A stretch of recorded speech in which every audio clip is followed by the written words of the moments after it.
ভাই হোয়াটসঅ্যাপে একটি নতুন আপডেট চলে এসেছে। এই অপশনটা এতদিন আমি মনে মনে খুঁজছিলাম, বাট এখন কিন্তু হোয়াটসঅ্যাপেও চলে এসেছে।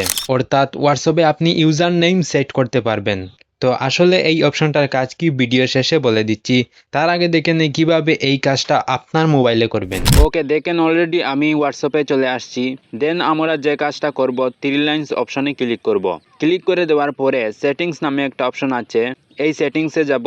সেটিংসে আসার পর আমাদের যে প্রোফাইলের নামটা দেখাচ্ছে, ওকে এই নামটার উপরে আমরা জাস্ট ক্লিক করব। ক্লিক করার পর এখন দেখেন এখান থেকে ইউজার নেম বলে একটা অপশন আছে। ওকে, জাস্ট এই ইউজার নেমে একটা ক্লিক দেন। ক্লিক দেওয়ার পরে এখান থেকে ক্রিয়েট ইউজার নেম, ওকে এইখানে ক্লিক দেন। এখন আপনি এই জায়গায় একটা ইউজার নেম দিয়ে দিবেন, ঠিক আছে। সাপোজ আমি একটা দিয়ে দিলাম শাহাজুল 0130। সো আপনারা দেখতে পাচ্ছেন আমি অলরেডি একটা ইউজার নেম বসিয়ে দিয়েছি। আপনাদের এখানে যদি ইউজার নেমটি না নেয় তাহলে একটু চেঞ্জ করে দিবেন, দেখতে পারবেন হয়ে গেছে। যতক্ষণ পর্যন্ত না নিবে ততক্ষণ পর্যন্ত শুধু চেঞ্জ করতে থাকবেন, ঠিক আছে।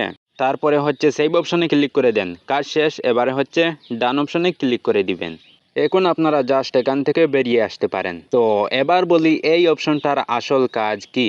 এতদিন কেউ যদি আমাদেরকে বলতো যে তোমার হোয়াটসঅ্যাপ নাম্বারটা দাও, তখন আমাদের ফোন নাম্বারটা দিতে হতো।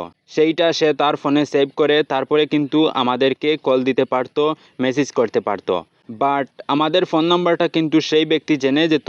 সো প্রাইভেসি জনিত অনেক কারণেই আমরা কিন্তু আমাদের মোবাইল নাম্বারটা শেয়ার করতে চাই না, ঠিক আছে।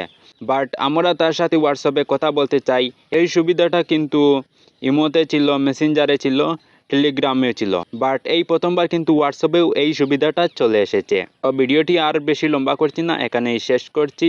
সবাই ভালো থাকবেন, সুস্থ থাকবেন, দেখা হচ্ছে পরবর্তী নেক্সট ভিডিওতে।